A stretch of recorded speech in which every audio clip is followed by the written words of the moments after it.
शुरुआत मैं ख़ास तौर पे करना चाहता हूँ रियल्टी शेयरों से। क्या रियल्टी शेयरों पर जो एक प्रेशर नज़र आ रहा है वो कहीं किसी दिग्गज स्टॉक में मौका बना रहा है? जी धन्यवाद। तो यदि रियल्टी सेक्टर की बात करूं तो रियल्टी सेक्टर में आपने सही कहा कि ओवरऑल हमें एक प्रॉफिट बुकिंग ज़रूर देखने को मिल रही है रियल्टी सेक्टर में। और ज़्यादातर जो स्टॉक्स हैं, चाहे वो ब्रिगेड एंटरप्राइजेज़ हो, जहां हमें करेक्शन फिलहाल देखने को मिल रहा है। डीएलएफ की बात करूं तो वहां भी एक प्रॉफिट बुकिंग हमें फिलहाल देखने को मिल रहा है। गोदरेज प्रॉपर्टीज में भी सिमिलर लाइंस पे मूवमेंट हो रही है।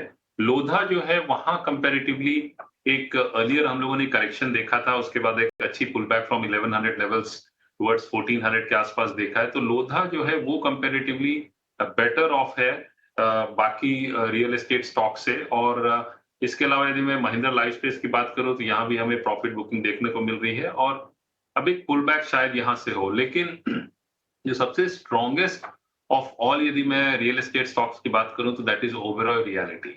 बिकॉज़ ये स्टॉक में एक करेक्शन काफ़ी पहले आई थी और that was somewhere in the month of जून।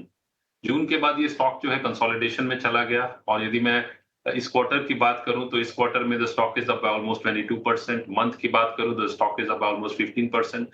और इसका जो ट्रेंड है वो काफ़ी स्ट्रॉन्ग और पॉजिटिव है। और इसने एक बार 2000 का एक साइकोलॉजिकल लेवल जो है वो ब्रीच किया, तो उसके बाद इसमें एक अच्छी रैली ऑलमोस्ट 10 टू 15% की हम लोगों ने देखी है। ये स्टॉक के जो लॉन्ग है they can keep on holding. Fresh entry at the current levels would not be advised, but on any significant correction this is one stock जिस पे नजर जरूर रखी जा सकती है।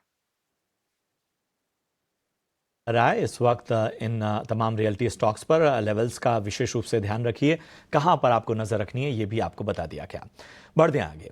आईपीओ के मामले में भारत का दुनिया में दबदबा बढ़ता जा रहा है। नए आईपीओ से पैसा जुटाने में इस साल एनएसई दुनिया का नंबर 1 एक्सचेंज बन गया है।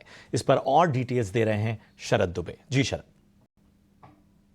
जी बिल्कुल, 2024 भारत के लिए एक शानदार साल रहा है अगर आईपीओ की बात करें तो। और इंटरेस्टिंगली एनएसई जो है एकमात्र एक्सचेंज है जहां पे आईपीओ जो साइज है वो सबसे ज़्यादा पूरे विश्व में देखने मिली है। एनएसई में देखा जाए तो 17.3 बिलियन डॉलर्स का जो है टोटल फंड रेज आया है सिर्फ एनएसई में। ये जो है पिछाड़ दिया है नास्डैक को भी और एनवाईएसई को भी। दोनों ही यूएस के जो एक्सचेंजेस है इनका जो रेंज है लगभग 15.9 टू 16.5 बिलियन डॉलर्स आता है। इसके अलावा चौथे और पांचवें पोजीशन पे जो है हांगकांग स्टॉक एक्सचेंज और शंघाई स्टॉक एक्सचेंज है, जहां पे कुल फंड रेज जो है आईपीओ के जरिए सिर्फ 8 से लेके 10 बिलियन डॉलर तक हुआ है। यानी कि इस साल का बादशाह एनएसई है और इंडिया के जो है सबसे ज़्यादा आईपीओ जो है एक एक्सचेंज से आया है, तो ये एक बड़ी रिकॉर्ड बन जाती है। लेकिन याद रखिए चाइना को भी जो है पिछाड़ दिया इंडिया अगर आईपीओ की बात करें एक्सचेंजेस के ज़रिए। और इंटरेस्टिंगली जो फास्ट ग्रोइंग भारत की जो मार्केट है यहाँ पे सिर्फ यूएसई है जो एकमात्र कंपनी देश है जहाँ पे उन्होंने ज़्यादा रेस की है लिस्टिंग्स के ज़रिए। इसके अलावा कंपनी जो है भारत के हाई वैल्यूएशंस, अच्छी ग्रोथ प्रॉस्पेक्ट्स के कारण जो है एमएनसीज भी आ रहे हैं, बड़े बड़े कंपनीज़ की जो है लिस्टिंग भी हुई है।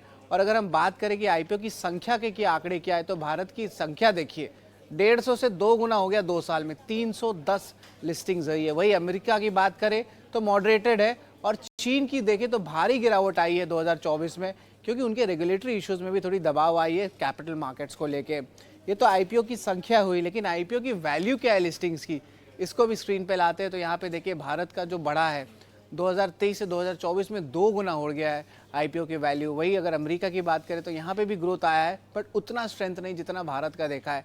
पर चीन का देखिए, इसका जो है भारी गिरावट आया, 50 बिलियन डॉलर लास्ट ईयर था और अब जो है सिर्फ 8 बिलियन डॉलर का है।